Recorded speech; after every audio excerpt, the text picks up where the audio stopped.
Hello and welcome to another edition of Critical Q&A, my video version of a Reddit AMA. I wanted to get a couple plugs out of the way right away before we get into the questions. First off, I have now finished the three-part series with Larissa Smith and the DeWalls. And the last one particularly is an extremely powerful and somewhat disturbing video in terms of what happened to her and the whole story. And I really hope that you guys will check that out. And also, I have not been a person who has particularly said or asked for a lot of shares and likes and that sort of thing. But I think that story really deserves to be shared far and wide. And I hope that you will not only watch that series and put, and see all the detail and work that went into giving the entire story, but also that story gets out far and wide. So check it out. I've also got, I think, I've really been doing a lot of work on my podcast to put some quality content out there that is not necessarily always Scientology related, but I still think is informative, educational, and entertaining. And I hope that you guys will also check out my podcast. That's the Sensibly Speaking podcast, and it's on my YouTube channel. And also, of course, as a podcast, available on iTunes and Stitcher and Google Play. And anyway, those are my little plugs. As I'm talking to you now, as you're watching this, I am in Los Angeles speaking at a conference for the International Cultic Studies Association on cult recovery. Was the subject of the conference. I'm at the Center for Inquiry in Los Angeles, and that was actually where I went out to LA and did my book signing, and I hope to maybe see some of you there. So I've plugged it on social media, so hopefully you guys will get the word on that. Now let's get on with your questions. Jeff Smith, question. To prepare for your new interviews, I was watching your original interview with Tim DeWall, and you all talked about his case being messed up with 37 PC folders and having to pay for more auditing to correct it, and how that is common. As a never-in, exactly what does all that mean? How do they mess up your case to prevent progress up the bridge? Is it part of the scam to get more money?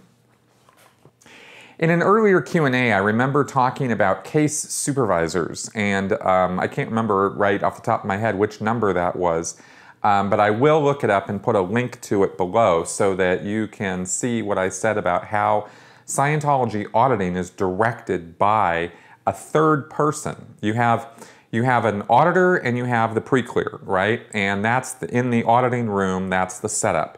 But there's a third person external to all that called the case supervisor who directs what's done with the case. And it's all personal judgment, okay? So when a person comes into Scientology and is going to want to go up the bridge to total freedom, right? They're going to get all this auditing. And the auditing is directed by the basic program or the basic series of actions that are done are what you see on this grade chart or this bridge to total freedom. And you can look that up. It's all those steps that you take all the way up to the upper OT levels. But it starts with the purification rundown and objective auditing. And then there's a thing called ARC Straightwire. And the grades 0, 1, 2, 3, and 4. And then there is New Era Dianetics. And once you finish with New Era Dianetics, you're supposed to be clear, or most people are. And if you're not, there's an alternate route of steps that you do in order to become clear. And by the time then you achieve the state of clear, and then you're ready to do those OT levels. And all of these steps are not simple little actions. They consist of many, many different kinds of auditing processes or procedures with different questions that are asked in different ways, different series of questions that are asked. And each process has its own end result, or what's called in Scientology an end phenomena. So if you go into an auditing session, let's say on Tuesday, you go into the org and you've paid for 12.5 hours of auditing. Well, it might take 2 or 3 hours to complete one process, which is just one part of a whole series of processes just to finish that one step on the grade chart. Let's say ARC straight wire, which is just a fancy name for a bunch of memory processes, a bunch of things that are done in order to get a person remembering things better and being able to recall with various perceptions, sight, smell, sound, things like that. And ARC straight wire sort of gets you tuned up to be able to do the grades. Grade 0 addresses communication. Grade 1 addresses problems, and so on. So within ARC straight wire, or within grade 0, you have 10, 20, 30 processes that might be run. And each one of those processes could take 10 minutes, 15 minutes, or a process could take, depending on the person and their experiences and whatnot, 3 hours to do. Right? You could spend your entire night on one process. You could spend multiple days on one process. So that's how it's sort of broken down, okay? So you can see why it's hours and hours and hours and hours of work, right? These intensives are sold in 12.5-hour blocks, and there's tons and tons of them. So with that being the structure of auditing, anywhere along this line, the auditor or the case supervisor could be making mistakes. They could be directing the person to do something. The case supervisor could be directing the auditor to run a process that, I don't know, through some clerical error was run wrong, or was never run at all, or has already been run, or skip processes, or and there's an infinite number of things that could go wrong here, between the auditor messing up reading his e-meter, messing up how he's running the process, messing up how he interacts with the pre-clear, right? Auditors are people too, right? They commit errors all the time. They don't, answer the guy. They think the meter said one thing when it says something else, right? And this is, of course, all granting that the e-meter works, which it doesn't. But within the world of Scientology, if a process is run, it's supposed to be run because the meter needle is moving in a particular way. It's reading in response to that process. And they video these things. So the case supervisor might watch the video and go, dude, that process was not reading, it was not responding, why did you run it? And so now the auditor has committed an error on the case. Well, any of these infinite number of errors, and if you think about how everything I've said so far, you can see how there could be multiple opportunities for error. Any error that's committed on the case will need to be repaired, will need to be fixed, especially when pre-clears get sick, have accidents, get upset, start manifesting that they don't want to continue with their auditing, either by not paying for any more of it or having so many problems in their life that they say they can't. Because Scientology is supposed to be making you better, right? Scientology is supposed to be making you more able, able to make more money, more able to have opportunities to get more auditing. That's the whole concept of auditing. So if that's not happening, the Scientologist, the case supervisor, and the auditor will consider that they've done something wrong with the case and they'll want to fix it. But remember that at its fundamental level, at its most fundamental, it's all about money. So that auditing, repair, or what's called a review in Scientology, is never going to be for free, or very, very rarely, sometimes, but very rarely. So most of the time they charge the person for it. And there's a whole litany of things that are done in Scientology, whole procedures that are done to review the auditing folders and list out all the errors on the case and write them all down on these pink pieces of paper. And this is called a folder error summary. And they actually summarize all the errors on the case. And so if you have Auditor Joe, who's been auditing the pre-clear for hundreds of hours, or even 50 hours, or 10 hours, or however much he's been auditing them, a different auditor will sit down with the folder. Hardly ever will it be the same auditor. It could be, but usually it's a different auditor who's more objective, right? And goes through the folder and goes through all the worksheets and goes through everything that's there and writes down all the errors that happened, right? Whether the guy misran the process, or whether the meter wasn't reading, or whether the guy got sick, or all this stuff is noted. And then the case supervisor looks at the folder error summary and writes out a review program to run on the pre-clear, which he has to pay for, in order to get him fixed up so that he can continue with his auditing on the grade chart, on the normal course, right? So you can consider a review sort of being parked off the side of the main highway, and you're getting your tire changed. You know, that's basically what it comes down to, or you're getting your oil changed, or you're getting, you know, the transmission repaired or something, depending on, you know, it could be a very extensive review or it could be a quick patch-up, right? Depends on the nature of the errors that were committed and how much review is necessary to fix it. And so this happens all the time, and like all the time, and pre-clears are made to pay for it. And so this not only wastes time and money as far as the pre-clear is concerned, because he's kind of like, fuck, you know, but the organization, right, ostensibly is doing it for the person's good, but considering the fact that auditing in general is really not doing what it says it's doing, and it's not really beneficial to a person in the long run, any more than, you know, going out for a walk every day and getting some air. I mean, that's beneficial, sure. You know, lots of things are beneficial to people. So I don't, you know, I don't put any stock in auditing. So really, the whole thing is just a big waste. But in Scientology, this is the mainline activity, and so people spend thousands and thousands of dollars just to run up the main highway to get on up to OT. You know, sort of if you can imagine a road going up a mountain and at the top is total freedom, then they'll pay thousands and thousands and tens of thousands of dollars to get to the top of that road.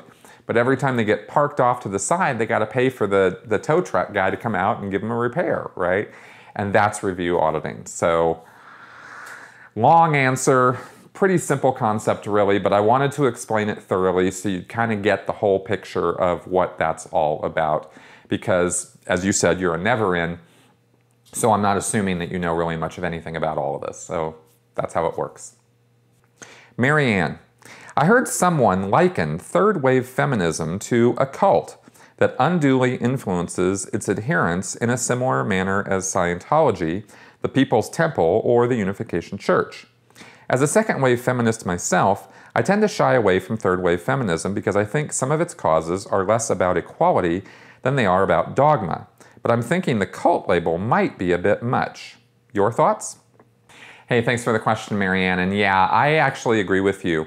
For the most part, I don't think that just because any group or subgroup has a kind of a wild-ass dogma or is very dogmatic or is very like, that makes them a cult. It's a little bit more complicated than that, right? There's a little bit more to it, I should say. I believe that there are subgroups within feminism that act like destructive cults.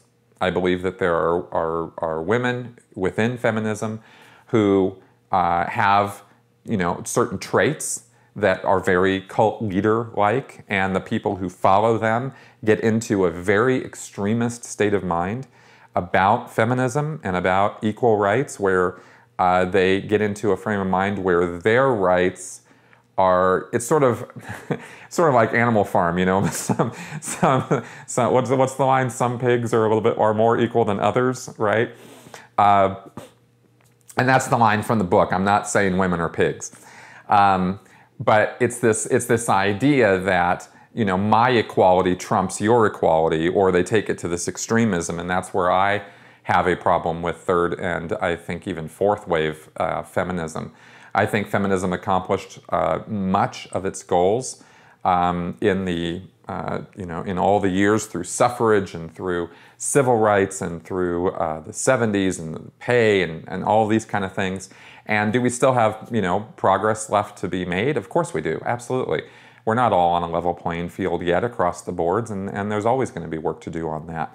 But as a social movement, I think it's accomplished a lot of things. And I think that a lot of those accomplishments get sort of naysayed or looked at as though they're not important or something by current feminists who, I think have a mindset that that too much is never enough, and until they're the ones oppressing men, they're not really going to be satisfied. And I don't agree with that, right? I am all about equality, level playing field, tolerance, understanding, and also recognizing and realizing the fact that we're all never going to agree, ever, on everything or much of anything. We're just too, human beings are just way too individualistic for that. And so it's going to be a constant, the social norms and the social laws and the way we all get along and stuff need to be moved forward and constantly be worked on, so that there is a recognition that all of us should be appreciated and understood for who and what we are, and that we should have equality under the law, right, when it comes to legal matters and whatnot. And because we're humans, the laws might all say we're equal, but the people who are carrying out those laws might not necessarily agree, or they might make mistakes along the way, and so we have to fix those things. And so that's kind of how I look at that stuff. And I think that there are some people who have had injustices against them in their life. They have had bad things happen to them, and as a result, they go to an extreme to fight back against those injustices.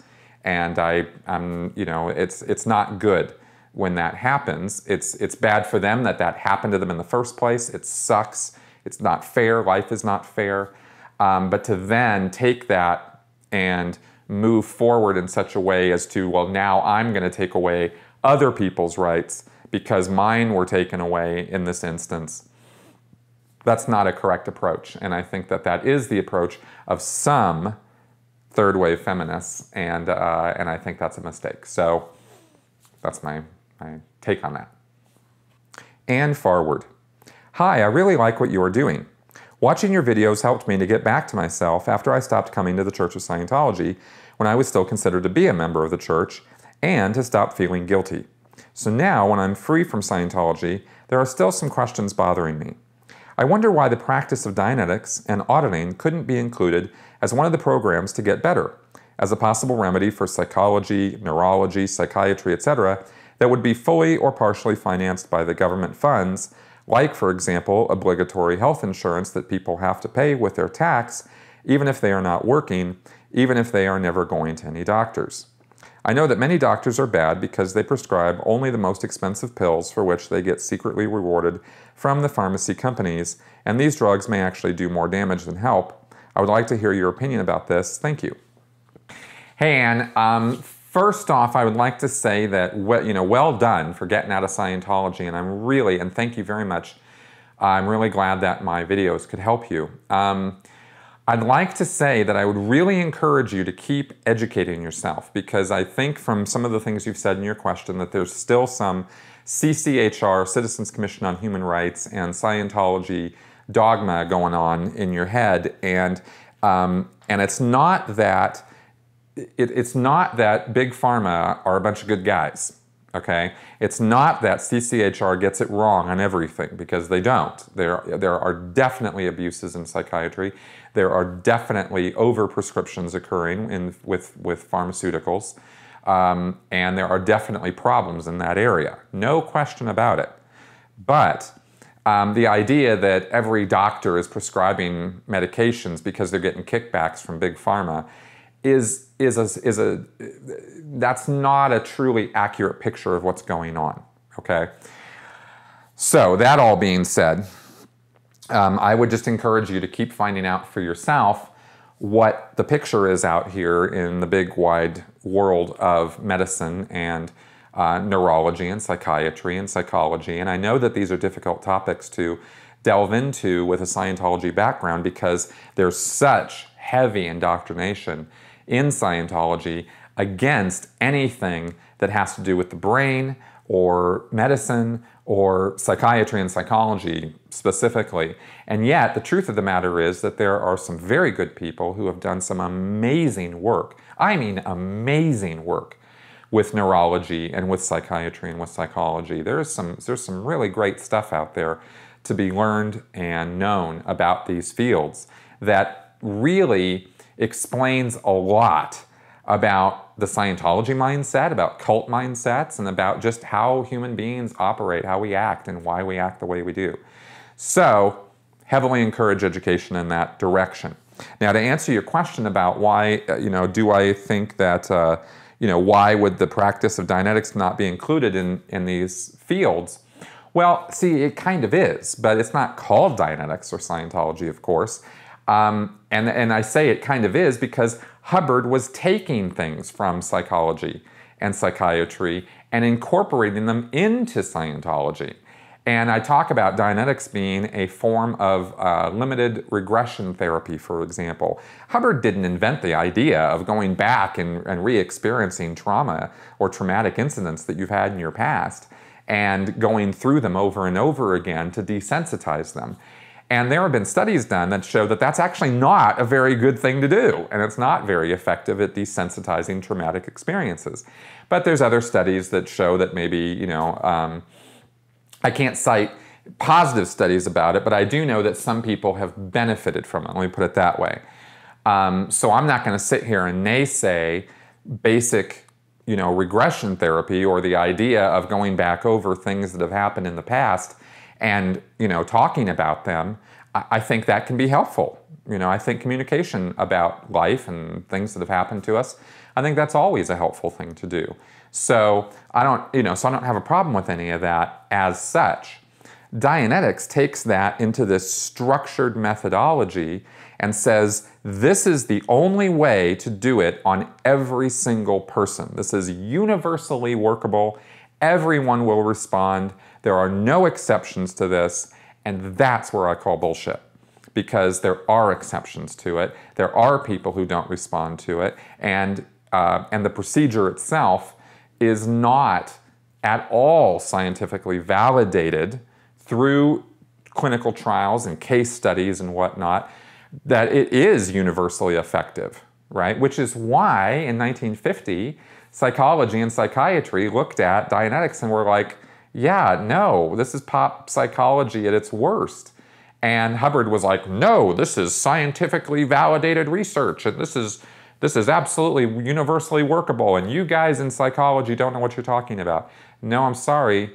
Hubbard was the one who didn't know what he was talking about, and he was doing it, to make the old greenbacks. So that is why I think you don't find people taking Dianetics into the secular world and using it universally as some, magical way of healing the world.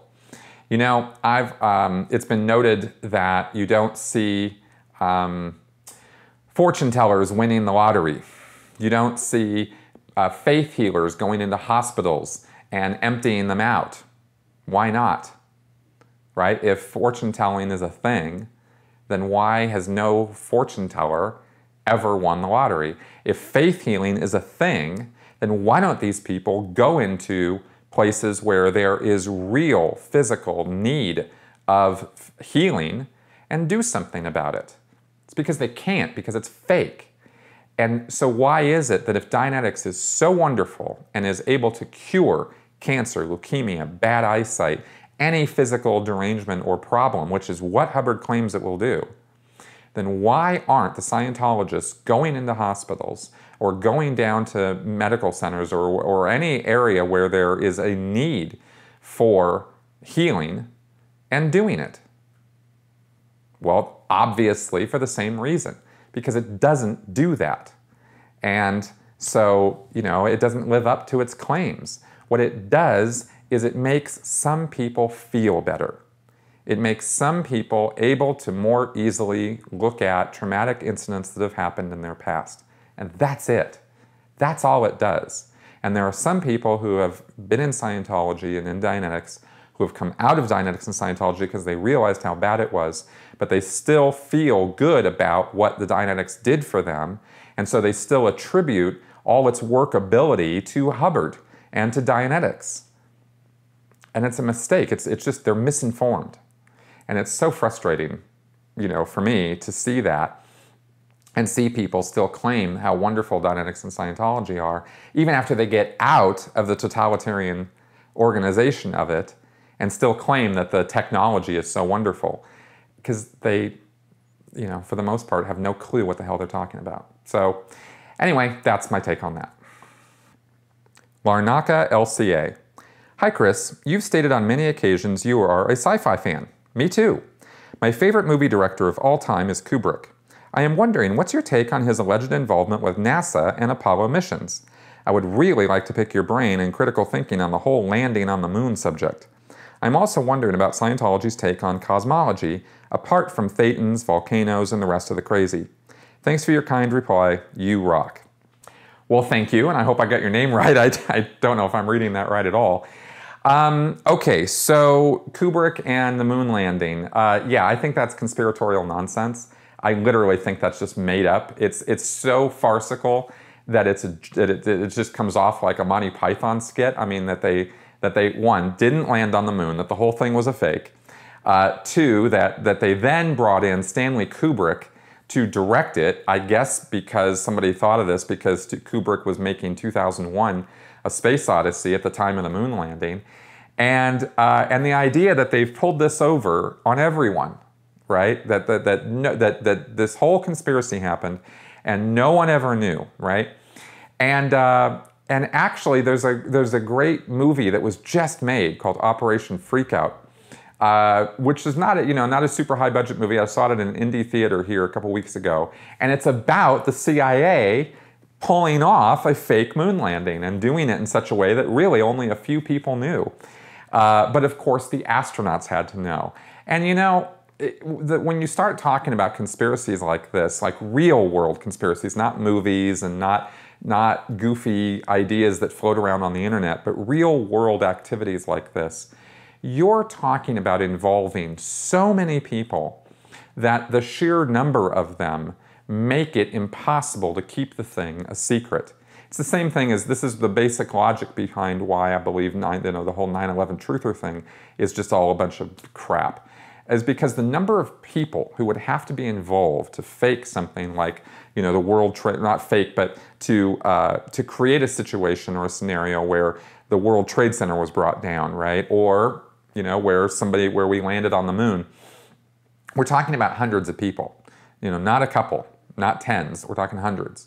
And it just grows and grows and grows. And none of those people ever came forward. All of them were killed by the CIA. I mean, it just gets ridiculous. This sort of mindset becomes such a paranoid mindset that I can't go there. I just can't get into that, right? We have enough real-world conspiracies and real-world problems that really should be taking up our time and attention, that these fake things they just become annoying. Now, as far as Scientology cosmology, since you kind of have a two-part question here, there's a lot to it. Hubbard talked a lot about what goes on up in space and in the universe, the big broad universe. And I've mentioned bits and pieces of it in earlier Q&As, and I can't explain the entire thing to you, but it involves things like the Markabian Galactic Confederation, okay, of which Xenu was the ruler, but there's more to it than just Xenu. There's this whole, there's the whole big wide universe, right? Hubbard talks about the fact that magic existed at one time, way back, many years ago. Not here on Earth. We're talking all of this stuff preceding Earth, right?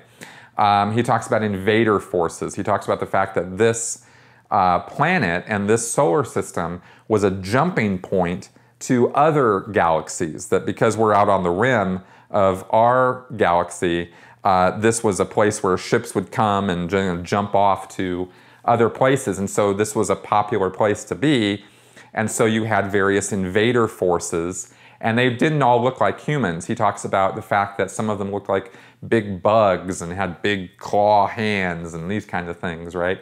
I mean, he's just throwing this stuff out left, right, and center, here and there.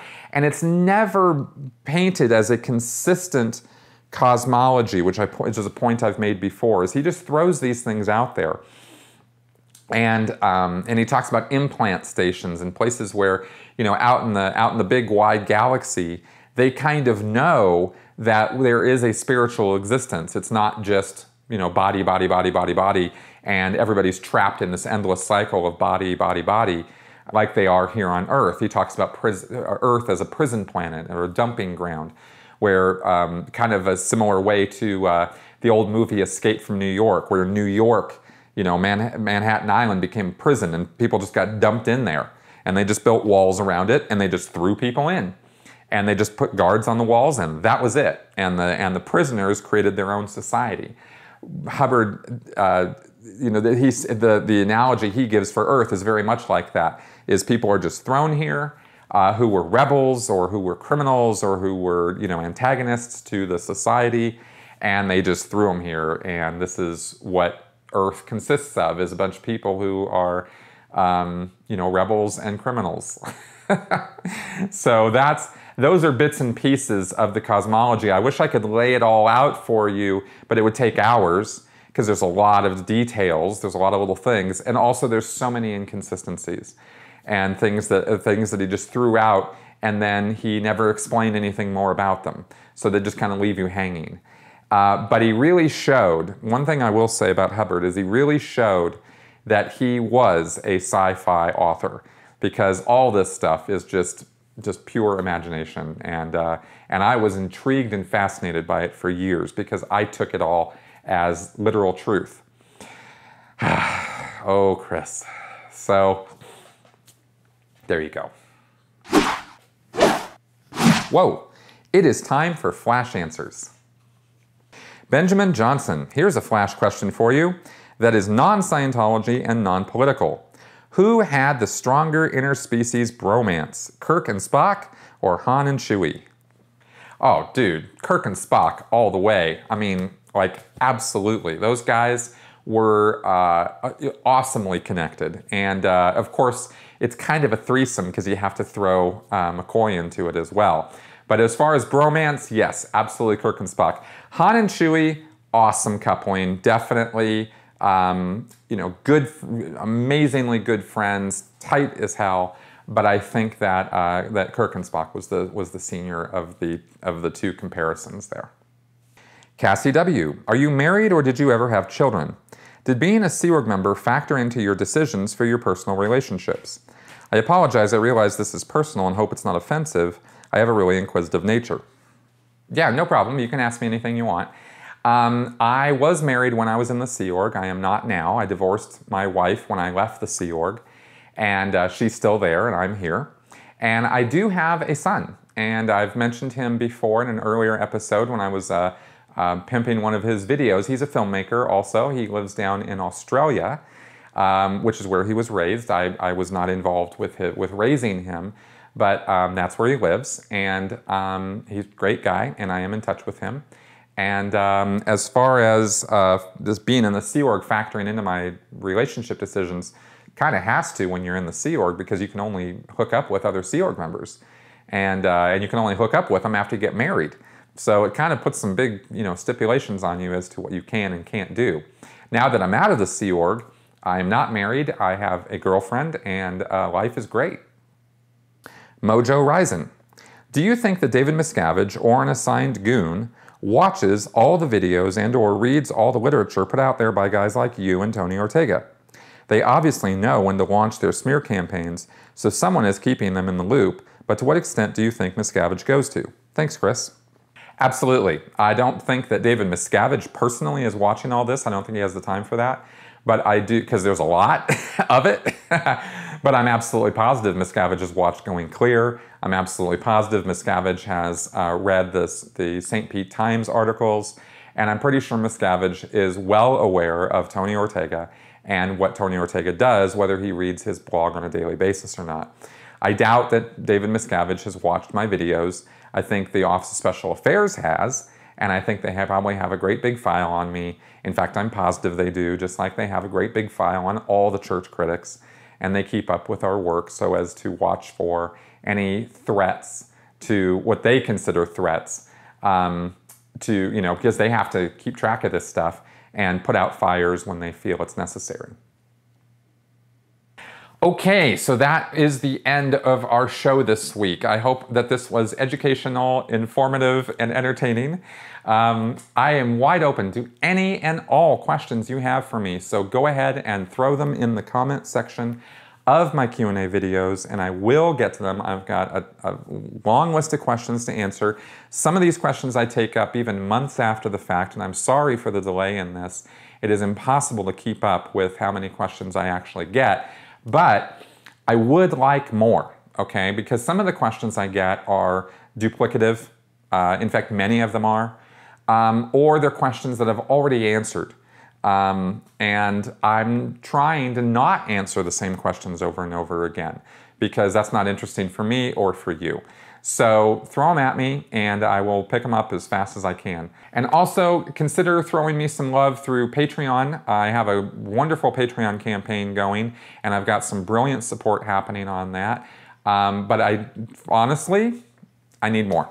And I only say that because I'm being bluntly honest, that in order for me to continue doing this channel in the way that I'm doing it and to continue offering the highest quality content that I can, I really want to make a go with this thing, and that's not just all Scientology related material either. As you've seen, I've been working on other content as well, and I think this channel is moving in exactly the right direction, but it happens with your support. So just wanted to throw that out there.